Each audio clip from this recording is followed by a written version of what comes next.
Hi guys, welcome back to my channel. If you're new here, welcome. My name is Soph. On this channel we talk about all things books. For today's video we do have my monthly video, which is my TBR. So today we are filming the July TBR. Now, quick confession, I literally read 0 books in June. Like, my TBR for June was Night Circus, Witchborn, The Ivory Key, Threadneedle, House of Sky and Breath, and Empire of the Vampire. And I did start House of Sky and Breath. I am like 200 pages into that book, but I've been in such a reading slump and that is such a chunky book that I just have not got through it. And because that has been like, I didn't want to start another book, so I just haven't read any books. Like, I haven't finished any books this month. Last month. So it was a bad reading month, and all I can do is pray that this month is better. This month is my birthday month as well, so I do actually have 2 weeks off work towards the end of July because my birthday is the 25th. So I'm hoping that will help me get a lot of reading done. But I also do plan on getting back into streaming then as well, because it will give me the time off to get into it. Now that I've got my confessions out of the way, let's get into the TBR randomizer. I have unhauled a few books actually, so there may be some that pop up that I don't have or don't plan on reading anymore. Oh, okay. The first book that has popped up is Cassandra Clare's Chain of Gold. Now, is that the first one or is Chain of Iron? It is the first book. Okay, good. So, the first book is Chain of Gold by Cassandra Clare. I've been wanting to read this series for quite a while now. I loved the Mortal Instruments movie that they did with Lily Collins, and I was so like butthurt that they didn't carry on with the series because I knew that there were so many books. However, I do not plan on reading the Mortal Instruments books because, first of all, there is so many. Second of all, apparently it's not very good.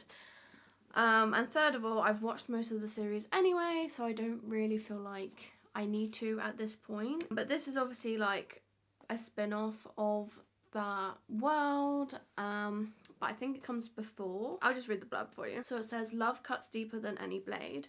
Cordelia Carstairs is a shadow hunter, a warrior trained since childhood to battle demons. When she travels to London, she encounters childhood friends James and Lucy Herondale and is drawn into their world of glittering ballrooms and supernatural salons. All the while, she must hide her secret love for James, who is sworn to marry someone else. But Cordelia's new life is blown apart when demon attacks devastate London. Trapped in the city, Cordelia and her friends discover that a dark legacy has gifted them with incredible powers, and a brutal choice will reveal the true cruel prince of being a hero. So yeah, I think this one sounds really good, and I've heard a lot of better things about this series and the Infernal Devices series, that's what it's called. I've heard a lot more things about this one and that series being good, so I'm quite excited to give this a go. It's actually quite annoying because I have Chain of Iron, the second one, in hardback and this one in paperback. So if anyone knows where I can get this one in hardback, let me know. Okay, so we have got Threadneedle, which is actually my next buddy read with the lady from work that I read with. So that will be on my TBR, but I'm not going to count it in the 5 books that I pull from it because I do my buddy reads separate. They like get added on. So instead we've got Ninth House by Leigh Bardugo. This one excites me a lot because I have wanted, again, this is a book that's been on my shelf that I know I'm going to really enjoy once I finally sit down and start reading it, but I just haven't got to that point. So, but this is Ninth House by Leigh Bardugo. I believe it's about secret societies. Yeah, so our main character gets a free ride to Yale, but she has to monitor the secret societies of the Yale University. And then a dead girl turns up on campus, and it's like the mystery around the secret societies and the killings, and there's a bit of magic in there as well, I believe. Yeah, They tamper with forbidden magic, they raise the dead, and sometimes they prey on the living. So I know I'm gonna love this. Well, I hope I'm gonna love this. This is like a 5-star prediction for me. So I have very, very, very high hopes for this book. And yeah. I mean, I think the main reason I picked it up is because Stephen King literally has a quote on the front that says, impossible to put down.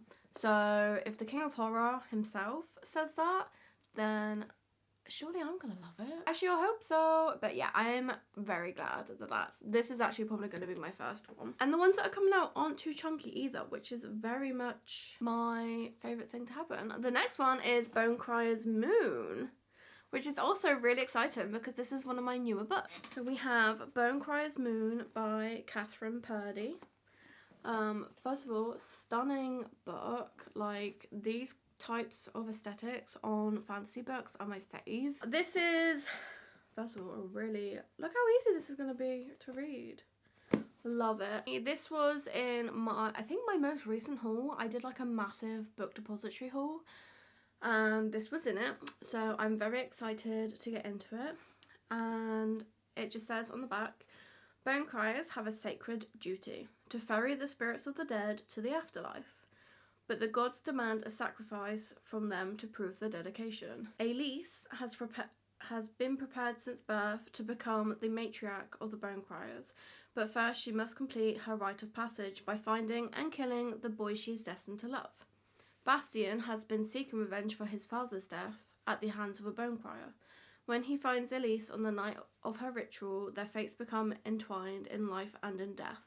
Sabine has never had the stomach for the bone crier's work, but when her best friend Elise is taken captive, Sabine will do whatever it takes to break the bond between Elise and Bastian before they all die. And there is a sequel to it as well, so I think I'm going to really love this. It's fantasy romance by the sounds of things, and yeah, if I do love it, obviously I will get the sequel and read the whole duology. Number 4. This is actually quite a good pile, and it's quite a good like size. There's not many, none of them are like thick books. So the next one we have is She Who Became the Sun, which is one book that I didn't think I was gonna like. It's a Fairy Loot edition, I think, or possibly an Illumicrate, one of the two. And I was going to unhaul it, but many people have said that it's actually a really good story, so I probably will read it first, obviously. And it is She Who Became the Sun by Shelley Parker Chan. It is it Illumicrate or Fairy Loot? Oh, Illumicrate exclusive on the back. So this was the Illumicrate copy, so it's got gorgeous sprayed edges. I think the cover is different as well. In a famine-stricken village on a dusty yellow plain, a seer shows two children their fates. For the boy, greatness. For the girl, nothing. In 1345, China lies under harsh Mongol rule. For the starving peasants of the Central Plains, greatness is only found in stories. The Zhou family is mystified as to how Zhou Chongba, their 8th born son, will achieve his lofty future, but for a daughter, no matter how clever or capable, an early death would be no surprise. Yet, when a bandit attack orphans the two children, it's Zhou Chongba who dies. Desperate to survive, his sister steals his identity to enter a monastery. Disguised as a male novice, Zhou learns she can be ruthless to avoid her fate, but when her sanctuary is destroyed, Zhou is cast back into the war-torn world. To change her ending, there's only one thing she can do: claim her brother's great destiny as her own. So yeah, I think it sounds really good. It's all about choosing your own destiny, or like taking someone else's destiny for your own. And yeah, I think it could be quite a good read. I'm not 100% sure if I'll enjoy it or not, but I will certainly try and give it a go. And last but not least, we have Sorcery of Thorns, which again, heard many good things about, so I'm very excited about this. One thing that I do not appreciate about this book is it's got one of those like 3/4 covers where it doesn't go all the way to the edge, and that really annoys me, but the rest of it is very floppy and I love it. This is Sorcery of Thorns by Margaret Rogerson.